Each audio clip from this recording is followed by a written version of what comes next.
Guys, DM this to everyone you know. We're live. We're live on YouTube. Share the link is in the comments. Send it to like your family members, your parents, everybody. Let's play the intro song. The lyricless. RugRoast.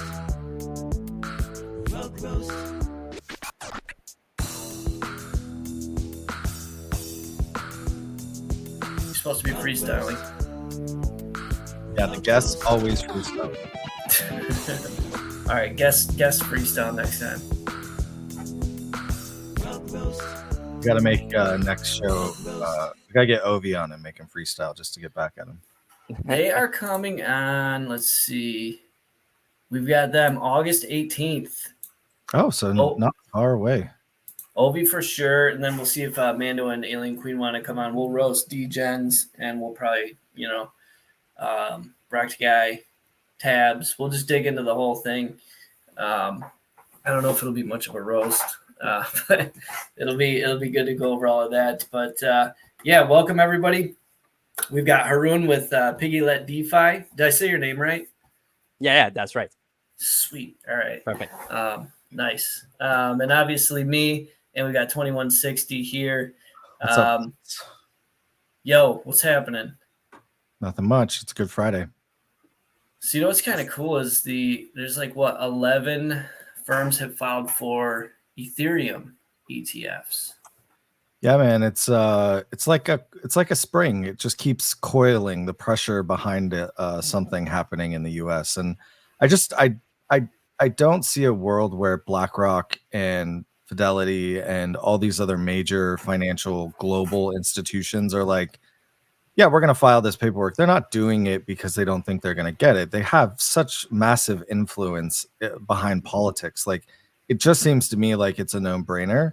I really don't know what Gary Gensler's doing at the SEC anymore. I think he should be fired or resign. Like, I think he came out with a statement yesterday that was like, I'm not even going to look at crypto regulation because AI is too critical. So we're just going to start regulating artificial intelligence in the financial sector. And I'm like, I don't know how much longer he can occupy that space and basically, because he has lawsuits out. He's the one that's like, this isn't legal, but I am going to give no policy or direction. Either that or like Congress is going to have to get involved and Congress is going to have to just make the laws and tell the SEC that they don't have anything to do with it anymore. I don't know. It's crazy though. Yeah, it's nuts. I mean, with all that money behind it, I mean, money drives everything. The Gensler thing, I don't get. I think he's trying to get fired because obviously all these big institutions, they own all the politicians, and he's going against what they want. He's really going against the best interests of the public, right? I mean, these systems, the blockchain, it makes sense for growth and innovation, and he's just stifling it at this point, and he's contradicting himself. So, I mean, I'm not a huge conspiracy theorist, but I do, like, I was talking to Sarah the other day, and I do fully believe that, the US didn't give policy in an effort to bring the prices in crypto down so that major financial institutions who had faded crypto as the future of finance could then come in and be the ones that were in charge. So let's minimize like people like Coinbase and other exchanges so that we can continue to be the ones that are in financial power moving forward. But I think that ship has sailed. Like, you got the largest asset manager in the world filing ETFs against Bitcoin and Ethereum. Like, it's over. Like, they're going to come in and they're going to run a big portion of it. This isn't going to be the revolution that people thought it was, where it was going to be the dissemination of wealth. If you to the people who didn't have money before, if you weren't in crypto before now, you've probably kind of lost out on that kind of redistribution of wealth, right? Because as soon as the institutions take it over, that's the end game. I think our government specifically is trying to tamper it down still because they're going to release their own stablecoin. They're going to release the US dollar in a stablecoin, and they're trying to figure out how that's going to take over and continue to be used as, the financial currency of the world. And I think that they don't want it to be Bitcoin or Ethereum. And so until they figure that out in the background, I think we are going to continue to see it slow walked. The problem is they're as we've talked about before, is they're just butting up against the rest of the world, who's going full steam ahead on crypto regulation, and they're even though you're starting to see a shift this year, with all of these people publicly coming out in the US saying like crypto is the future and we need to regulate it. I think we're behind the eight ball. I really do, because Dubai and other places like that are way ahead in terms of policy and accepting people that want to, operate financially in this space with this technology. I agree. Yeah, we're way behind, man. And definitely they don't want Bitcoin to be that currency, but they hopefully use Bitcoin to back that currency. That could be a possibility. And Ethereum, it's not digital gold because it has a use case. I think Ethereum, the value is going to come from all these L2s and the dApps being built on them, and the DeFi. A little shout out to Harun over there. The different DeFi uses for Ethereum, and really, you're doing your mortgage through smart contracts. You're buying a car, getting a loan through smart contracts, all that good stuff in the future. It'll be interesting to see how it plays out. I think personally, my strategy is just to gather as much Bitcoin and Ethereum as possible, and then get into some other plays for a little gambling fun, as I like. But I think just stacking is going to play out well in the long run. Yeah, during that time, maybe it's the best time to buy Bitcoin or Ethereum at the moment because the prices are really low.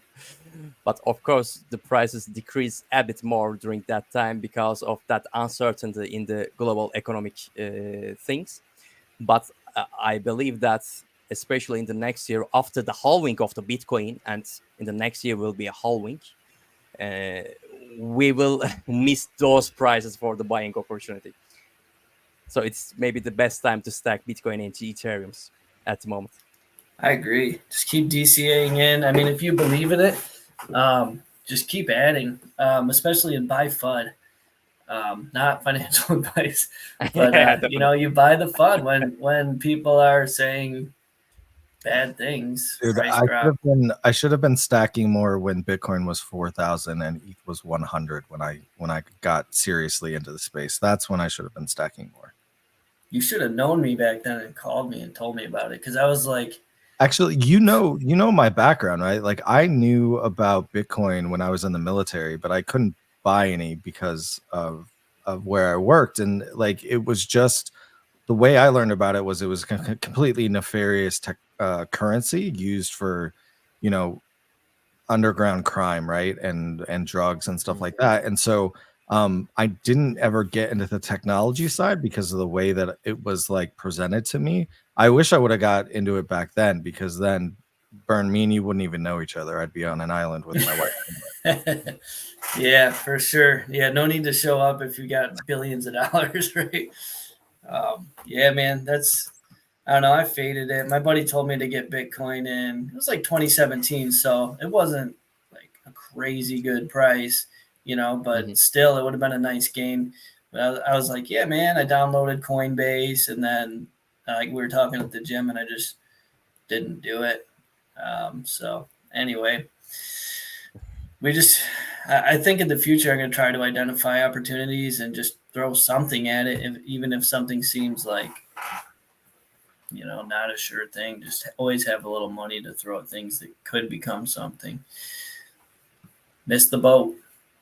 But anyway, we've got Harun here with Piggylet DeFi. Harun, welcome, man. Yeah, thank you for inviting me, guys. I'm really glad to be here with you today. Yeah, for sure. Good to have you. So I guess if you want to start by telling us a little bit about your background, Sure.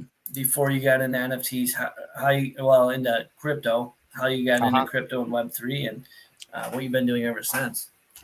Actually, I met with crypto in 2020. I was working for a local cryptocurrency exchange called iCrypex. I was responsible for the marketing operations, and when I learned more about the Web3, I want to deep dive more because before I was working for the crypto exchange, I was working for a fintech startup company. So I was familiar with that financial operations, financial technologies.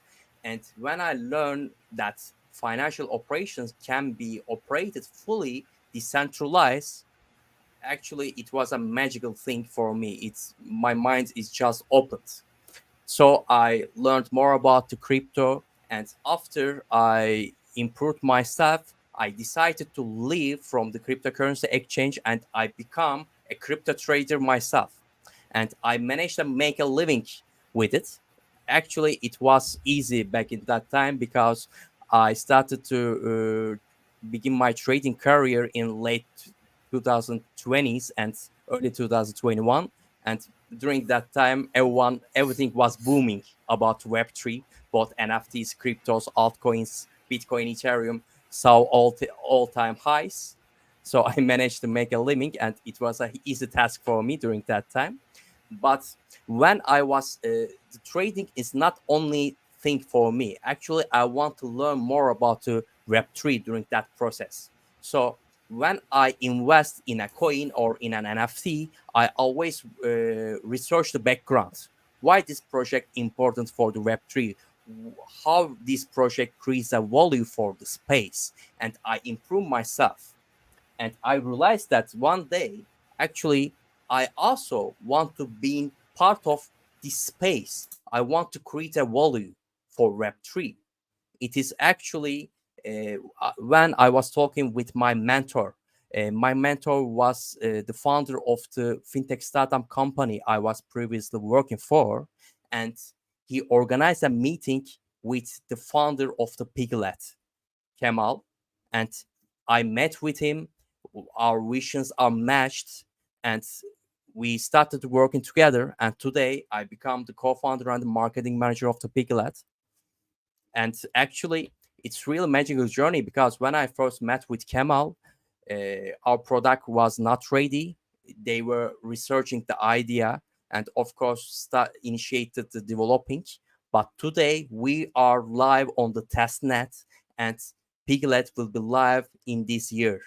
So we come so far and managed to achieve this milestone. Nice, man. You've come a long way. So, can I ask, in your trading career, can you describe your biggest win that you had, like as a trader? Actually, I made a 10x with an altcoin in Avalanche. So it's it was a huge success for me, and I earned some money. So it helped me a lot for my future tradings. But I Nice, mostly man. trade on the crypto, by the way. I've been the collector of the NFTs mostly, and I become part of the NFT communities, mostly trader communities, to enlarge my opinion about the market for the more trading opportunities to benefit from. Nice, man. I think one of my biggest trades was Avalanche as well. I was new, and it was a node, so I got on the whitelist. I got in the Discord early, and it was Atlas nodes, and I was able to mint enough to make a couple nodes. But Uh-huh. I messed up. I was trying to buy more during the mint, but I didn't know how to change the gas settings. Ah, Otherwise, I would have made like 50 grand easily because the price just exploded right away. But instead, I made my two nodes and I just sat there uh-huh. and collected and swapped it back out. So I'd pull the money out like every week, and that's like kind of what funded my NFT degenism back in the day. So yeah, Atlas was one of my good early wins that got me started for sure. That's cool. It's cool coincidence. The both of our success become in Avalanche chain. Yeah, for sure. Yeah, I don't really get into that anymore. I mean, that was back in like the all the Ohm fork days, where people were just like, I mean, that was just the height of degen activity, right? It's the whole premise is nobody Mhm. sell, right? Yeah. And then they'll just pay out insane returns. Obviously, that's not something sustainable, so it's just a game of chicken. But there was a lot of money to be made back then in those risky DeFi. I guess you can call Yeah. them DeFi. Actually, that project I 10x, then that project went to zero.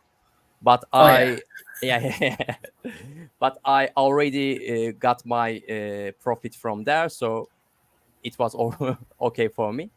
But of course, it was bad. Actually, I experienced also a rug pull from an NFT collection. With the money I earned from that project, I invest an NFT project, but sadly they were a no-name project, no-name people behind that, and they rug pulled the project after they launched. Painful, man. Yeah, that used to be a pretty common thing. I think there's not as much of it now just because NFTs are dead. But yeah, I think most Oh, people in the space have been rugged at some point. No, they just Um, moved to shit coins. They just rug shit coins nowadays. It's much easier. that is easy. I mean, yeah, we see a lot of that. That's pretty unfortunate, but um, Some of I my mean, for favorite me, videos is like if you see any of the like technical analysis guys and they literally are doing like filming analysis when like the founders rug and like drain the liquidity pool and you just get that giant red arrow like all the way down to zero and like their reactions, it's hilarious. That stuff never gets old. Which sucks because you know that it's like painful because all these people just lost all this money that they invested in it. But it's just crazy to see like a chart like that like is going up, up, up, and then literally just all the way down to zero. yeah, I mean, it's sad. It is entertaining. And I guess the main takeaway is a couple things. One, if you're getting into something where you don't really know the founders and trust them, one, use a burner wallet, like create a new wallet and use that to transact. And two, only go in with money that you can afford to lose, right? You got to count on losing it and hope for the best, and then obviously take profits, right? Yeah, Um, I got rugged the other day. Somebody DM'd me and was like, "Hey, you should get into this." And I was like, "All right, I'll buy into the pre-sale." And then like the coin didn't even launch, man. The dev just took the ETH and left. Dude, And I that was, happened to me. I was Someone from like, really? Discord was like, "Hey, check out this contract," and I sent money, and just nothing happened. yeah. That was it. They just collected my money, but it was like 0.05 ETH or something. I'm pretty careful with that stuff when something's not tried and tested. Um, Usually pretty careful. So that's funny. I'm happy to hear you got rugged though. That's great. Yeah. You would be excited about that. I am. That makes me happy. All right. So tell us a little bit more about Piglet and kind of that journey, and maybe some information around a timeline of when you guys think you're going to launch. Sure. So Piglet is an NFT backed lending platform. So we NFT owners can borrow from the lenders, and lenders may give loan to those NFT owners to benefit from the interest. It operates fully peer to peer at the moment. But our main differentiation point is we don't want to be another NFT backed lending platform. We solve real issue in the current market, and the real issue is actually liquidity, because when an NFT drops, there's no liquidation mechanism in the current peer-to-peer NFT backed lending. So lenders are potentially losing money when an NFT is liquidated, because only liquidation scenario in peer-to-peer is when borrower refuses to repay the loan for their NFTs. Of course, the NFT ownership changes to lender in that scenario, but the NFT price already dropped below the loan volume, and it's a huge problem, and lenders are always losing money in these liquidity scenarios. But we are solving that. We, on top of our NFT backed lending platform, we are also creating three main systems. One of them is NFT classification system. We classify every NFT listed on Piglet. We have three main classes. They are green light, solid, and gems. So gem NFTs are basically blue chip NFTs. solid NFTs are high value NFTs, and green light NFTs are middle value and low value NFTs. So we want to be an inclusive NFT backed lending platform, because the current NFT backed lending only for mostly blue chip NFTs, as you know. So it is why we created an NFT classification system. Of course, this system also tailor loan to value for each NFT. For example, if an NFT is classified as green light, they can only benefit from 60% loan to value, and they have high liquidation penalty. By the way, while the mentioning about the liquidation penalty, we have a liquidation mechanism.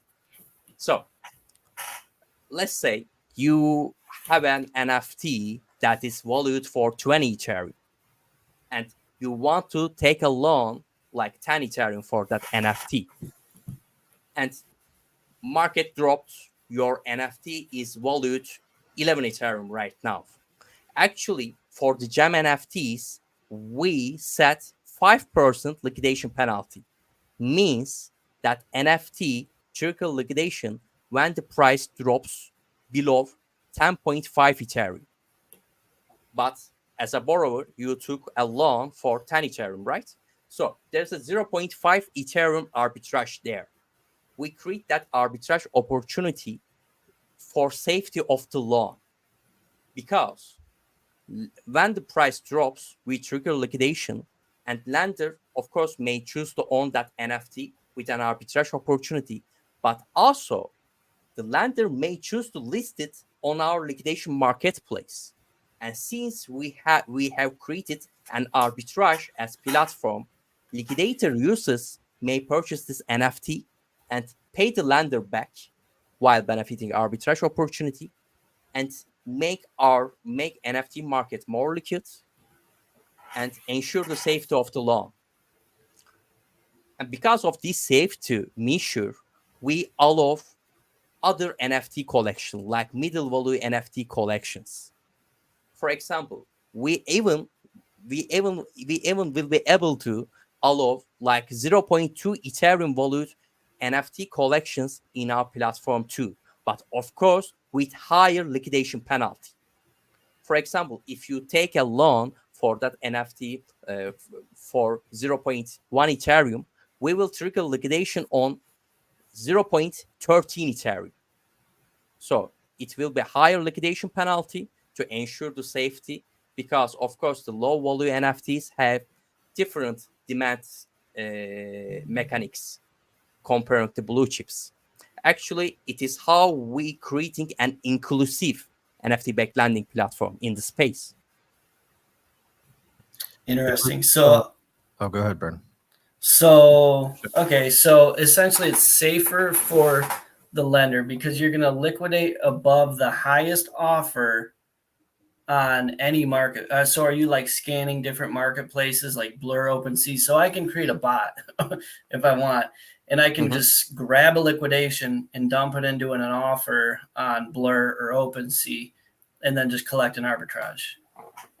Actually, it works not like that, because we have a system that's called actually time weighted average price. You know of the system already, I believe. We are liquidation not triggered instantly. We trigger liquidation based on time weighted average price, and we take the time weighted average price as daily. So if you try to manipulate the market, you really dump lots of money in there in order to manipulate the time weighted average price and benefit from arbitrage opportunity. Gotcha. That makes sense. Uh-huh. Yeah, go ahead, 21. Yeah, so I was going to say that the arbitrage opportunity seems to be pretty important, and I understand why you make it more for the mid-tier collections. I think that is a problem set that you are solving for currently, because as you stated at the beginning, mid-tier NFTs really nobody's providing loans on them at the moment. Actually, they cannot benefit from NFT-backed lending solutions because NFT-backed lending platforms do not allow them to be listed on their platform. Right. Yeah. So I mean, it's definitely something that's needed. I think it's a lot of monitoring on your end to make sure that your lenders, can still benefit from it. There's so much volatility in the market that you guys are going to have to be on top of it. But it definitely does solve a solution because, right now, if you were buying NFTs in 21, 22, you're probably looking at your bag saying all you're holding is a lot of worthless NFTs that you can't even leverage to try to make some of that back or invest in something that might be more profitable in the space. There definitely is liquidity hanging out around the edges of NFTs. I think people are just trying to figure out an investment strategy moving forward. Degens don't lending for degens is hard, and I say that because you have to have patience, right? Like, and your ETH is tied up for longer periods of time, and degens are known for making like fast moves. But it's smart money to see like that arbitrage opportunity and the interest kind of grow your Ethereum and still, actively participate in the space in a kind of helpful way. So I think this is something that is needed and a lot of people are trying to solve for, right? There are a lot of lending platforms out there in the market, but I think that you specifically trying to solve for the mid-tier problem and also protect your lenders, I think is a good way to kind of go about trying to solve an active problem in the space. Actually, the problem is not only about the mid tiers; it also affects to blue chip and high value NFTs. For example, the Bored Ape Yacht Clubs, after 2 years, the first time they are below 30 Ethereum. So, Bored Ape Yacht Clubs actually are pretty popular for NFT-backed lending platforms to lend. But the lenders of the Bored Ape Yacht Clubs are already lost some portion of their investments because they lost loss of value during this time. Actually, if the same loan is given in our platform, we would not allow such loss for the lenders because we trigger liquidation before the loan duration if the price drops the certain liquidation threshold, and we ensure the safety. Maybe this idea may seem beneficial for only lender, but actually it is also beneficial for the borrower in the NFT market because with this system we may allow many NFT collection to benefit from this solution. This means more borrowers may enter NFT-backed lending market and more borrowers evaluate their NFT investments. Instead of selling, they can simply borrow. So this solution is beneficial for both lenders and borrowers. Yeah, I think I would be interested to compare your solution to kind of what BendDAO is doing, because I feel like it's similar around apes. But is there like a big distinction that you could call out? Actually, BendDAO has an auction system, but we do not have an auction system. We create an arbitrage as a platform. So, for example, when a liquidation happened in the BendDAO, the auction starts, and the winner of the auction takes the NFT. But in our system, we are working as buyouts. So when we list an NFT, a liquidator instantly may buy out that NFT with an arbitrage opportunity. It's the main difference in here. But of course, there's a similarity, but because of the liquidation system, it is our main idea was to combine the pool-to-peer liquidation mechanism into peer-to-peer system. It is why it seems similar at first. Gotcha, that makes sense. Question or so something from the audience here on YouTube. Sarah says, "Doesn't Rect 2160 have a dreamy voice. Yeah, I mean, it's super dreamy. Definitely. So I record all these and I put them on my phone, and when I'm trying to sleep at night, I just edit it so it's just 2160 talking, and I kind of listen to that, and it sort of lulls me into a deep sleep and makes me feel very comfortable. This relationship between you and I get creepier and creepier every day. Yeah. I'm mesmerized, by the way, with your feedbacks because of your voice. Well, thank you very much. That comment is from my lovely wife, who likes to troll me and see me blush while we're doing our thing on Friday. So Hey, you're a step up. My wife doesn't even watch. she's like, I don't know what the hell you guys are talking about. I'm not. No, I'm good. I'll pass. But yeah. So anyway, I like I think it's interesting, and it makes more sense as well for the borrower, right? So I get liquidated because the price is dropping. Maybe I'm still holding that ETH, and the price keeps dropping. I can just hop back into the project if I still believe in it. Otherwise, I'm good and I'm out. So, yeah, it's definitely an interesting system.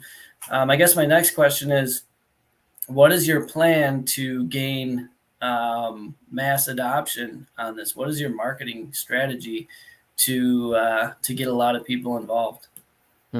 Actually, until this time, we grew our community organically.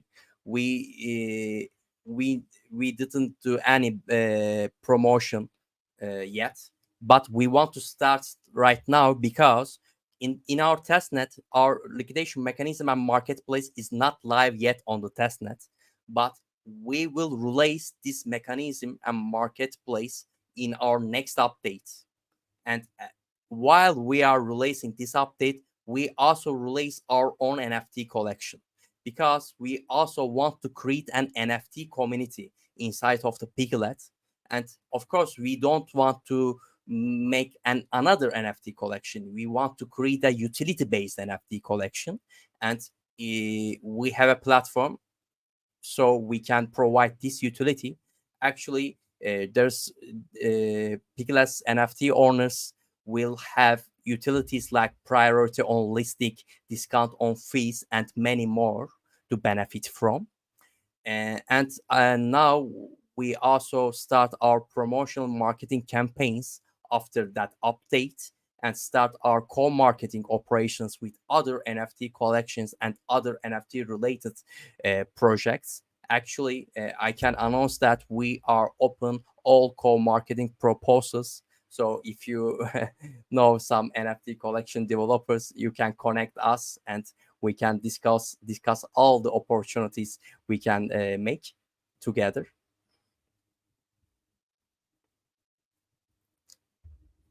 I was on mute. So I'm the right person to speak with on a couple collections, so we can talk on the side about Sure. promotions, and even if you want to sponsor our show, if you decide to, we can talk about that too. Yeah, we talk. But yeah, that's interesting. So, what is the supply going to be of the NFT collection? Actually, the main supply will be 8,888, but at first we will release the 1,111 at first with a discounted price, and we will release other portions in our other phases. Gotcha. What's the mint price? Mint price is not defined yet, but it will be not that much high.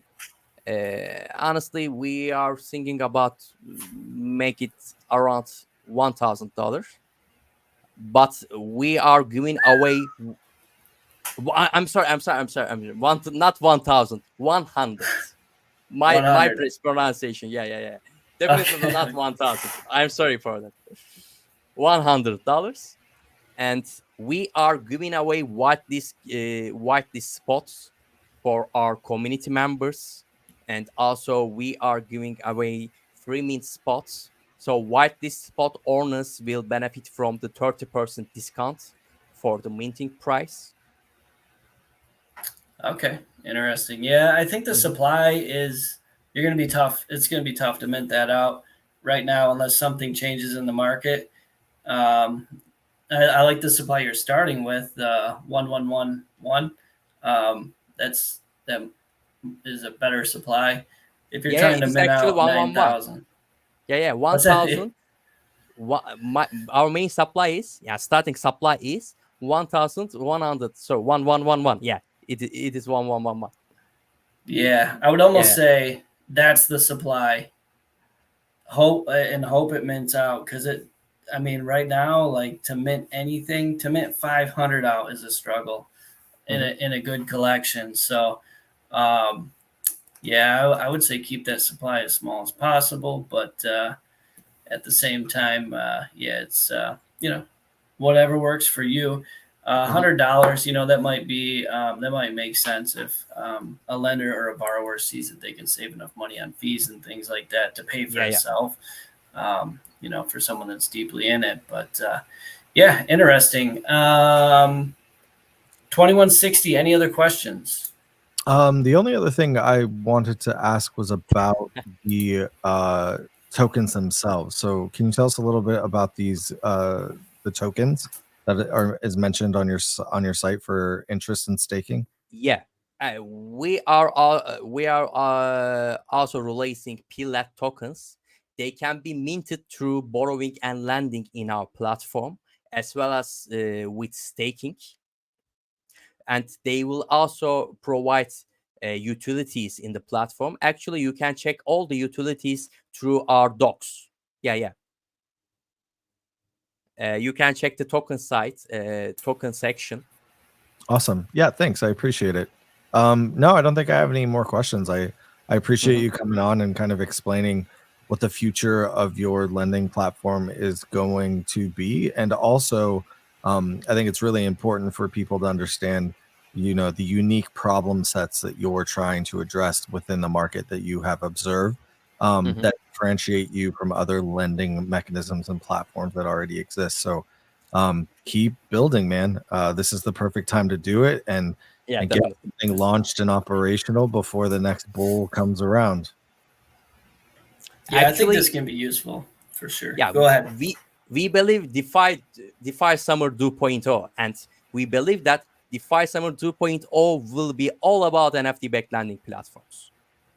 It is why we are building a important solution for this market, because we want to be one of the pioneer NFT backed lending platforms when the time comes. And after the time comes, we also believe that Web3 adaptation will accelerate, and even real world assets becomes NFTs. Actually, we have seen such scenarios before. A house is sold as an NFT from OpenSea. If you can sell a house as an NFT, of course you can use it as a loan. Use that NFT to take a loan from an NFT backed lending platform. So we believe the NFT market will grow $1 trillion market, and this market will need more NFT backed lending platform that provides unique solutions. Absolutely. Yeah, I like it. Cool. I think obviously there's competition out there. You're looking to differentiate with the arbitrage opportunities. You've got token rewards built in. Yeah. The NFT project, I think the planned total supply is high. Um, the price point of around $100. That makes sense to a lender or a borrower, right? If they're going to be using it frequently, Yeah. definitely makes sense. Yeah. So I think we're ready to rate it 2160. You want to go first so I can copy you? Actually, no, because last week you just one upped me by 0.1. So you go first. I did, didn't I? Damn. Okay. So yeah, I do think it's interesting. I think the total plant supply, like I said, is really high at Mhm. 8888. That's like that. It won't happen right now. I hope it does, but it's just too much supply. But the platform, By the way, I'm sorry. Let me fix that. We will release the 1111 at first portion, But after we improve our platform into next phase, we will release the other portion. So our main initiative supply on the NFT is not 8888, but 1111. Okay, so the only hazard there is the people that minted the first ones.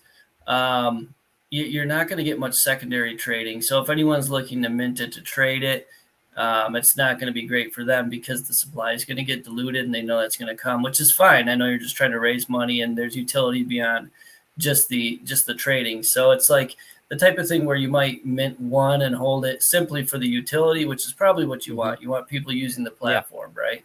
Definitely. But that is one little road bump. You're not going to have whales accumulating a ton of these, but that's fine because that's not your mission. Your mission is to get people to use the platform. I get that, and you're trying to get a little funding to get it up and running. So that makes sense. I do like the arbitrage setup and how you're planning to liquidate at a certain point where it makes more sense to the lender and probably the borrower as well. Yeah, I'm gonna rate it. I mean, it's so early. You guys have you've got a lot of work ahead of you, so I'm gonna rate it like I'm going to give you a 7.1, which is a good rating. I think it's a good project. You got to see the beta first. There's a lot more we'd have to see. So you're welcome to come back on in like a couple months. Sure. And, we can go through demos and things like that. But as of now, I'm going to give it a 7.1, which is a good score. I think you're on the right path. I like what you're doing. Yeah, so that's where I'm at. Yeah, so I think my feedback is this is going to be a tough area because I think you're right. I think that I am also as bullish as you are in the market growth moving forward, and I think that there's going to be a lot of competition in this space, and there potentially can be. I know where you're operating, maybe not a lot of regulation, but dealing with regulation from other people around the world operating on your platform. I think that makes it very difficult. I do appreciate that you're coming at this from a unique angle, trying to solve problems, because I think a lot of founders in this space, it's either a direct copy paste of what other people are already doing, or they're not critically solving anything, and it's hard to stay around as a business if you're not trying to solve something uniquely for your customers. So I think it's a hard space, but I think if you build it correctly and you get some good investment behind it, that your idea definitely has legs. Protecting the lenders, also protecting the borrowers, having an arbitrage opportunity, and so forth. Yeah, I like it. I think I'll give it a solid 6.9. And like Bern said, I think come back and let us know when you're fully operational, when you're about to launch your NFTs, and we can kind of let our audience know a little bit more once things become more concrete.